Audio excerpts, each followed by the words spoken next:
but it does not negate you having a mental health issue. But you, at this moment in Canada, you would need to have another health condition, they would say, to be approved for. So someone might be, it might be their mental health issues that are driving them to want to die, but it's their other health issue that gets them approved. But in March of 2027, because the law was passed already in 2021, they've just delayed it, in March of 2027, you would only need to have mental health issues in order to be killed by euthanasia. That would be if you were going through what they call chronic health problems. You've had long-term mental health issues. Now, is that much different than physical health? And of course, I don't see it an actual difference, but I can see there is a qualitative bit difference, right? Like, I don't believe in killing anybody, so obviously speaking, if you were going through a physical illness, I in no way would justify that as a way or as a reason for you to die, and the same with mental health. But I can see there being some similarities. So the problem with all of this comes down to the fact that if it's okay to kill, why is it not okay to kill someone with a mental health issue? Right? But anyway, we need to hold on to some of these things as much as we can because of the fact that the faster we go down the road, what comes next? What comes next? So for instance, in 2023, February of 2023, our federal government, and actually I'm going to back up first, because if I go too fast, just say, why did that happen? And I'll say, okay, that's right, I didn't explain it properly. After 2021, when we passed Bill C-7 and we expanded euthanasia to people who weren't terminally ill, we created that two-tier law that said that it would be a 90-day waiting period if you're not terminally ill, meaning you've got a chronic condition, not a terminal condition, but you could have a same-day death if you are terminally ill. We got rid of that 10-day waiting period in the law for that. We also then expanded to euthanasia for mental illness alone at that time. Anyway, and then we delayed euthanasia for mental illness for a couple of years down the road. We created this two-tier law, and what it meant is that you had to have an irremediable medical condition to qualify. So that would be the same thing then when mental health, if it were to come into place, you would have to have mental health issues that were irremediable, is how they defined it. What does that mean? First of all, what does it mean to have an irremediable medical condition? It's nothing personal, but there's several of you who have irremediable medical conditions, and you can qualify to be killed right now. Not a problem. It depends, of course, which doctor you go to. Some doctors would say no, and others would say, I'd love to do that for you. You know, this is the truth, right? Some of them are getting into it. Anyway, so this is where we're at. And then after that, the government decided, oh, we're going to set up this committee that we promised, that they never did. But instead of setting up a committee to examine the law, what they did is they examined further expansions. And that report came out in February of 2023. And that report said that we should have euthanasia for mature minors and by advanced request. That's what the report concluded. We should have this. Now, we don't have that passed in law. It's not, they never presented a bill and expanded the law yet, but the government committee already said yes to that. So, you know, as we're fighting these things, we realize what is the next door coming if we don't keep the first door closed, because the next door will open. Because that's how things work, isn't it? That's how it works. Anyway, so this is the whole thing. So they're talking about euthanasia for mature minors. I'm of the opinion they may wait on that because it's simply not popular. If you look at the polling, they might wait on that, and they're probably hoping that some 17-year-old is going to launch a court case, and then they don't have to worry about it because that 17-year-old will win their court case, and then the government will say, oh, we have to do it. You know, I'm sadly thinking that's where they're going with it. But as you know, the advanced request issue, euthanasia by advanced request, Quebec's already accepted that. Anyway, so we have this Bill C-218 now in Parliament that was introduced to prevent the euthanasia for mental illness from coming into place. And that is going to get its first hour debate next Friday, December 5th, so a week from Friday, will be the first hour debate. And maybe some of you should ask your members of Parliament if you can have, they still have people allowed to sit in the current parliamentary building, because the center blocks, they have a visitors gallery, right? Yeah. So if some of you are at the visitors gallery, at least when there's a good speech, you can clap or something. I know I might be in the visitors gallery, we'll see. I'm going to be here for December 5th. But I mean, that's going to happen on December 5th, and then sometime later in February is the second hour debate, and then there'll be a vote on it. Now that might get delayed. The second hour debate might get adjusted. You know how Parliament is. They project things, but it doesn't mean it's going to happen that way. And then it will go to a vote. We need 21 Liberals to vote yes. in Canada. 21 Liberals have to support Bill C-218 in order to prevent euthanasia from mental illness to come in. So again, I'm going to just repeat this to you when I say it. I said it before, I'm just going to say it again just so you understand. Euthanasia for mental illness means that it's euthanasia where the only condition is a chronic mental illness. These are completely physically healthy people, but they have chronic mental health issues. And I don't see it as any different than killing someone who does not have a chronic mental health issue, but I find it really weird that if you think about the whole concept of compassion, that you kill someone with mental health issues, it starts becoming hard to swallow if you start thinking about it even further. It becomes very hard to think about that this is what we'd be doing. But obviously speaking, as I said, we're already doing that if you have another comorbidity. So we need your support on this. We need to move 21 Liberals. And I know you have a few Liberals around here. It's good to visit with your Member of Parliament.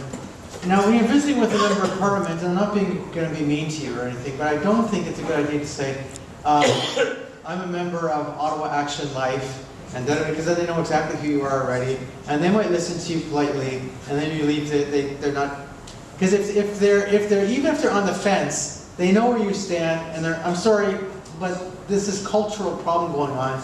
Even though everything we say is true, good, and beautiful, they don't care. I'm not being mean. I'm just being truthful, right? So if you're representing a Knights of Columbus Council, don't say I'm representing. You're a citizen. You're a person with a disability. You should actually be meeting with members of Parliament, telling them that you're concerned about these things. Because actually, if you come as just a citizen, that is what's going to make a difference in a sense. But I'm not an innocent, okay? Now, he's filming this, you might want to edit this out. I'm not an innocent person. I'm under no illusion that we can move every single Liberal to vote in favor of Bill C-218. There is obviously, I'm not no illusion that we're going to move any of the Bloc Québécois, nothing personal. The Bloc Québécois voted absolutely the wrong way completely on euthanasia on every single vote. Every single vote. So I'm not of any illusion that any of them are going to support us. I just don't have to. But there are some Liberals who might, and there's 75 new Liberals in Parliament. And I don't know if we're going to get 21, but I do know that we have to try, and it's worth trying. And the other thing is even if we don't get 21, when we get a lot of them, it causes a stir in the Liberal caucus when a bunch of them actually had the strength to say no. So what we're actually looking for is the odd Liberal, and there are some odd Liberals. We're actually looking, and I know you're not a political group, okay, I understand that, Charlie, so there's odd Conservatives too. But we're looking for the odd Liberal who actually doesn't like this idea from the beginning. And if, because it's a private members bill, if the government actually allows them without pressuring them, that they might be saying, yes, I'm willing to vote that way. We had 8 the last time around, because remember, this is the second time the same bill's come forward. But I do have a petition here you can sign to support Bill C-218. I'm going to ask you to do that. But this is where we're going, and there's nothing easy here. So why did I first talk about this, how you talk? I want you to hope also. I think the Slovenes actually showed the way. As I say, on Monday I had a long conversation with Alesh, and Alesh was like, but Alex, when I saw the poll 4 weeks as before, so just as we started the referendum, the polling we did, I knew we had nothing to lose, that there was no reason to be anything but truthful and straightforward for our campaign, and he won. I got to say something else. In the last election, you guys may have missed this. If you follow me, you didn't miss it. West Virginia, now I know West Virginia is very conservative. They passed a referendum in West Virginia, and it was only 50.5% to 49.5%. They passed it by the literal skin of their teeth. And that was to make euthanasia-assisted suicide as a part, opposing that you can't have euthanasia-assisted suicide in West Virginia as part of their constitution, state constitution. So it's like named right in there now. You cannot, they cannot pass a euthanasia-assisted suicide bill in West Virginia. And they were able to pass that. And I was heavily involved with that too. Now we were fortunate because the guy who was running that campaign, the previous election, so obviously he's a Republican, and I know this is, but it doesn't matter. It's American politics. It doesn't affect your charity issue. Anyway, in the past election, he had the highest percentage of votes of any Republican in any electoral district in West Virginia. So this last election, no one ran against him. So he was acclaimed. So he was taking on this assisted suicide issue in West Virginia. and he was acclaimed. So that was his thing. That's what he focused on the whole election was, assisted suicide, this referendum, that he was the one who got it on the ballot. And he won it. And how did he do it? And you would say, I know Alex is West Virginia, it's not on. Well, I get it, I'm not going to argue with you, I get it. But what did he do? He did the same thing. He stuck with a couple talking points. He was straightforward and honest. And he just stuck with it. And it worked. It was close, but it worked. And I do believe that we need to be that way, and I don't think that we need to be rude or difficult about it. I have one other thing to say. I grew up in the pro-life movement, right? My parents were pro-life leaders. So I'm now 57, and I've been doing this all of my life, pretty much. It's a long time.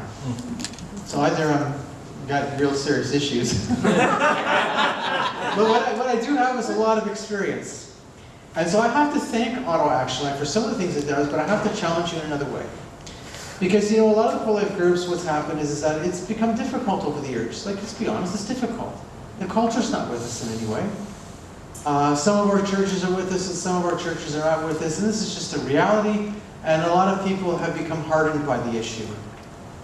And there's lots of reasons why the culture's gone this way, especially when you get people who have died, and babies who have been killed. And I do say it that way on purpose. And of course, the people who are involved in it, they themselves become hardened by it. But I think we have to go back to our basics, and say the same thing with euthanasia. We have to go back to our basics. We have to go back to the beginning. And we have to say to ourselves, what do we need to do? We need to get back to reaching out to people in a bigger way. Now, you guys already have your pro-life Sunday in May, that the bulletin insert. You're still doing the bulletin insert? That's a great thing. You're still doing it, right? Yes. Yeah? It's in February. It's in February now. It doesn't matter. It's in February. You're still doing it. That's fabulous. That's a great thing. I don't know if you're reaching out to non-Catholic churches, but I would encourage you to do so. We need to get back into, as much as possible, trying to reach down to people, not down, to people, and encouraging them to sort of get involved in it.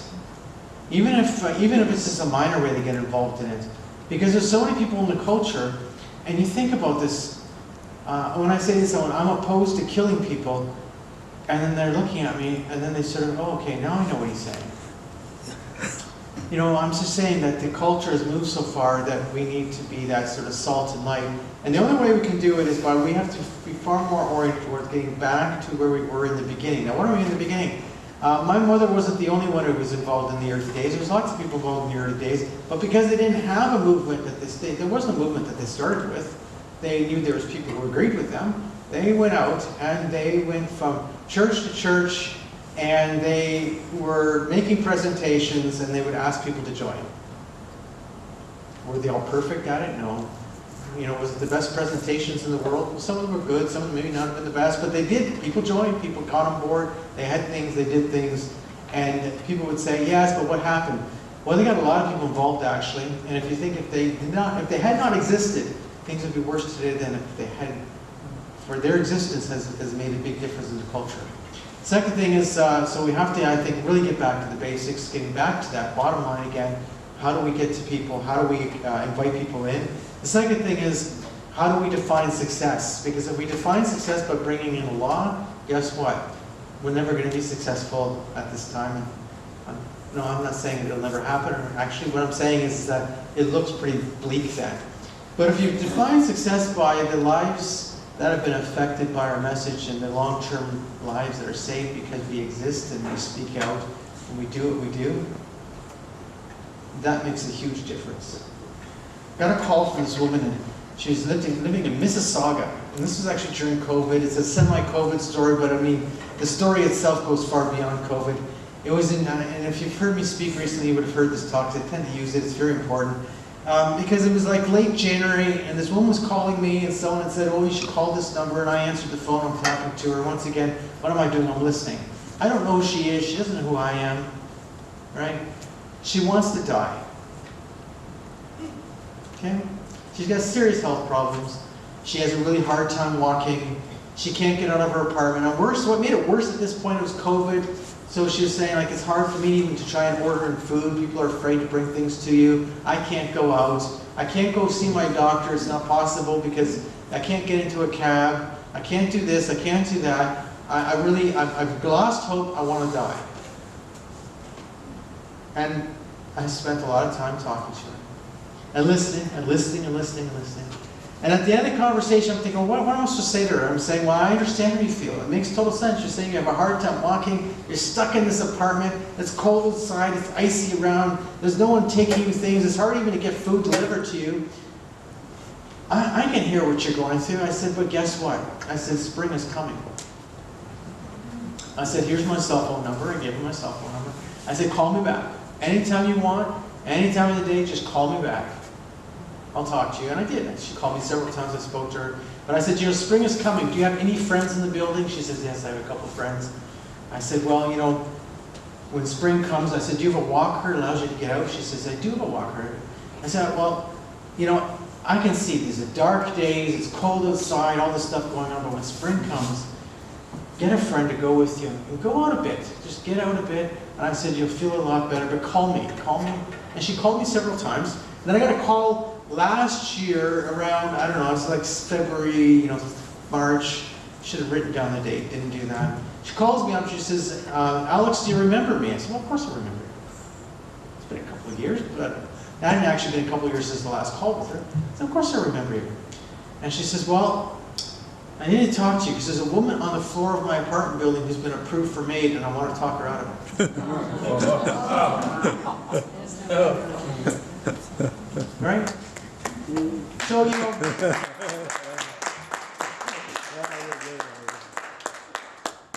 what she needed more than anything else, she needed someone to listen to her, someone who cared, and she wasn't getting that from anybody else at that time. And she's happy to be alive, and then she tried to, and I gave her the same advice I give anybody. Do you know this woman? Yes, I do know this woman. Well, go visit her and talk to her. Tell her how important she is to you. Yeah. Tell her that her life has meaning, her life has purpose, that she's important to you, And I think that's fundamental. So this is the final thing I'm going to have to say, and it's already 7:25. You're thinking, does that guy ever stop talking? But I'm going to finish it. I'm going to get to my conclusion. You can relax. I know this food is back. That's only just sweets, Anyway, the problem in our culture, which has really fed euthanasia, is the fact that we've got this radical individualism, right? We're all told that I'm an individual, I can do what I want. I'm free. My body, my choice. Give me a break. But God didn't create you that way. The problem with euthanasia is it's made our culture upside down. Right? You've heard me talk about the problem. The problem is that we're living an insane reality that's totally negated from the reality of what it means to be human. Because God created us to be interdependent. He created us to be in a family, to be with others. And we all know that we thrive in community. We struggle alone. We know it's a reality. That's how we are as humans. Obviously, we're all a little different, but we are all quite similar. We need each other. So what we need to do, and if you're a pastor here, or if you know a pastor, or if you're a deacon, or whatever you might be, we need to recognize the importance of how do we care for our own. Because the problem is, people who we know are also dying by euthanasia. And it's not because this is something that's on the top of their head, but they're going through this difficult health condition, they're feeling down, they're maybe thinking, I don't know why I'm still alive, or they're really questioning, they don't want to be a burden on others. The burden issue comes up big time. And now you have the situation where someone's offering them death, and they're thinking, well, that is a way out. That is a way out. Now, of course, it's a total, they're not thinking of the reality. The reality is, this doctor's going to have to kill me for my way out. Think about that.